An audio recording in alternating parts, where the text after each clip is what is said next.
In Delhi, the levels of air quality decreased a lot before Diwali itself. Diwali mundugane air quality index baga padipoyindi.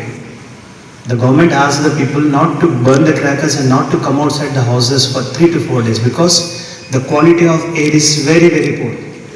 Chala poor ga undi. If at all we inhale, the people start suffering from various respiratory disorders. Actually, Diwali tarvata ala jaragali, కానీ దివాళీకి ముందే అయిపోయింది. Actually, September 30th is the last day for the retreat of monsoons. Monsoons, September 30th close అయిపోతుంది. But see, yesterday night also heavy rain. And the weather prediction says that this time the monsoons are very active. Even though they went off, they are still active and they are going to show post-monsoon affected since. That means still in these 2 months, even up to November, we are going to have heavy rains. Any now and then, heavy downpour. All because of war between Russia and Ukraine. As our directors have told you, you know about all these things. Between Palestine and Israel. A week days back, gentleman agreement happened between the two countries that we are not going to go for firing. But again, yesterday Israel started firing and nearly 50 people died yesterday in Hamas, Palestine. Again the war started. Now the war is between Pakistan and Afghanistan. 50 people died in Pakistan. Afghanistan started attacking Pakistan because Pakistan is destroying Afghanistan. Again now war started between Pakistan and Afghanistan. So all these wars, ఎక్కడో యుద్ధం జరుగుతుంది, మనకి doubt రావచ్చు, ఇక్కడ cloud bust వస్తుంది, ఇక్కడ వర్షాలు వస్తుందంటే yes, the total atmosphere is polluted. So మన వంతుగా, మన బాధ్యతగా మనం ఏం చేయగలం?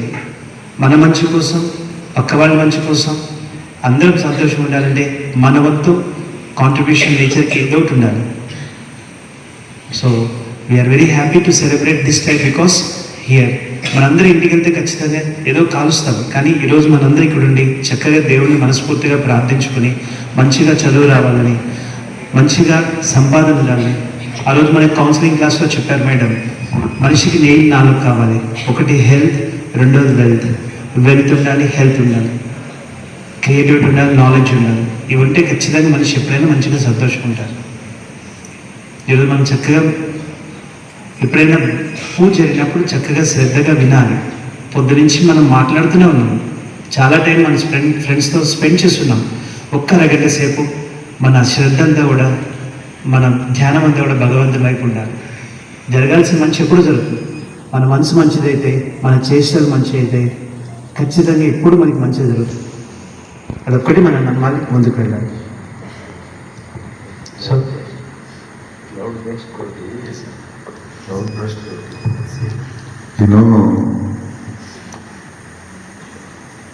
క్లౌడ్ బస్ట్ అనేది ఇయర్లోనే వింటున్నాం. ఇన్ని సంవత్సరాల్లో ఎప్పుడు క్లౌడ్ బస్ట్ అనేది వినలేదు. ఈ క్లౌడ్ బస్ట్ ఎందుకు వస్తున్నాయంటే, ఈ వార్స్ జరిగినప్పుడు సీ వాటర్ హెవీగా ఎవాపరేట్ అవుతున్నది బికాస్ ఆఫ్ హీట్. ఈ హెవీగా ఎవాపరేట్ అయినటువంటి వాటర్ పైన ఉంటున్నది. ఒక్కటేసారి ద డెన్సిటీ, వాటర్ డెన్సిటీ ఒకే క్లౌడ్లో ఎక్కువగా ఉంది. కొద్దిగా చల్లగాలి తగులుతుంది. మామూలుగా వర్షంలాగా పడకుండా అది ఒక్కటేసారి ఒక చెంబులో నుంచి నీళ్ళు ఇట్లా పోసేస్తే ఎలా పడతాయి అలా పడుతున్నాయి. దానికి మొన్న ఉత్తరాఖండ్లో అసలు వితిన్ హాఫ్ అన్ అవర్, అరగంట అంతే, 20 minutes to 30 minutes రైన్ పడింది. ఒక విలేజ్ ఇళ్లతో సహా మొత్తం విలేజ్లో ఉన్నటువంటి అందరూ కూడా నీళ్ళలో కొట్టుకుపోయారు, మొత్తం చనిపోయారు. అసలు అది టీవీలో చూస్తుంటే చాలా హెవీ అనిపించింది. అసలు చాలా హృదయ విదారకం అనిపించింది. అందరూ పడుకున్నారు, పాపం నిద్రపోతున్నారు. క్లైమేట్ బాగుంది, వర్షం వస్తుంది అనేది కూడా ఎవరికి తెలియదు. టక్కున ఒకటేసారి వర్షం పడ్డది. పడ్డ వర్షం ఒకటేసారి క్లౌడ్ బస్ట్. అసలు వాళ్ళందరూ ఎందుకు ఇలా జరిగింది అని ఒకసారి సైంటిస్టులు అందరూ చూస్తే అర్థమైంది ఏంటి అంటే, that is a cloud burst. At a time, within span of 30 minutes, nearly 24 to 25 centimetres of water. మామూలుగా ఒక రోజంతా వర్షం పడితే ఒక 6 సెంటీమీటర్స్ 5 సెంటీమీటర్స్ పడిందంటే చాలా ఎక్కువ. అట్లాంటిది with in span of half an అవర్లో 24 to 30 సెంటీమీటర్స్ వాటర్ పడిందంటే ఎటుపోతాయి వాటర్? మొత్తం ఊరును మొత్తాన్ని లేపేసింది, మొత్తం కొట్టుకుపోయింది. అది చూసినప్పుడు అయితే అసలు చాలా బాధ అనిపించింది. మొన్న అదే ఉత్తరాఖండ్లో వెళ్తా ఉన్నారు, పైనుంచి ఒక్కసారి వర్షం స్టార్ట్ అయింది, మొత్తం కొండ చర్యలన్నీ మొత్తం పట్టాయి, బస్సు మీద మొత్తం పడితే బస్సు లోపల ఉన్న వాళ్ళకు ఊపిరాడక ఒక 25 to 30 మెంబర్స్ చనిపోయారు. This is the condition. అంటే ఏ దాన్నైనా భరించవచ్చు కానీ. సో ఈ క్లౌడ్ బస్ తర్వాత యాక్చువల్గా ఏంటంటే మనకి ఎప్పుడైనా ఫ్లాష్ న్యూస్ అంటాం, బ్రేకింగ్ న్యూస్ అంటే అప్పుడప్పుడు ఏదైనా ఒక ఇన్సిడెంట్ జరిగితే మనకేం టీవీలో ఫ్లాష్ న్యూస్, బ్రేకింగ్ న్యూస్ వస్తుంది. సేమ్ ఈ క్లౌడ్ బస్ ద్వారా కొత్త పదం వింటున్నాం, one is cloud bus. Second thing flash floods.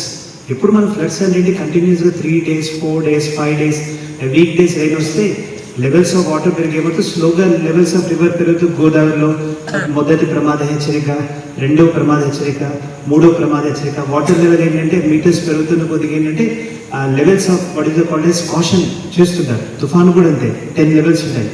మొదటి ప్రమాద హెచ్చరిక ఏంటంటే వార్నింగ్ అనమాట, జాగ్రత్తగా ఉండండి. 2, 3 వచ్చేవరకు ఏమవుతుంది ఇంకా పీపుల్